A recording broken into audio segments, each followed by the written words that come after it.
ഹജ്ജിന് പോയവർക്ക് നമ്മൾ 40,000 രൂപ വരെ റീഫണ്ട് ക്ലെയിം ചെയ്ത് കൊടുത്തിട്ടുണ്ട്. ഹജ്ജിന് പോയ എല്ലാ ആളുകൾക്കും ഈ ടാക്സ് എമൗണ്ട് തിരിച്ചു കിട്ടും എന്നൊരു കാര്യം കേട്ടു.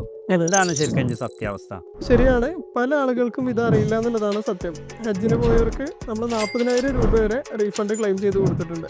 ഈ ക്യാഷ് തിരിച്ചു കിട്ടാൻ നമ്മൾ എന്തൊക്കെ കാര്യങ്ങളാണ് ചെയ്യേണ്ടത്?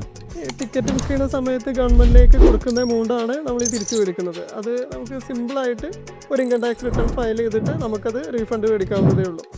നമ്മൾ ആക്ച്വലി ഇൻകം ടാക്സിൻ്റെ റൂൾ അനുസരിച്ചിട്ട് നമ്മൾ ടിക്കറ്റ് ബുക്ക് ചെയ്യുന്ന സമയത്ത് ട്രാവൽസ് നമ്മളെടുത്തുനിന്ന് TCS എന്ന് പറയുന്ന രൂപത്തിൽ ഒരു എമൗണ്ട് അവർ കളക്ട് ചെയ്യും.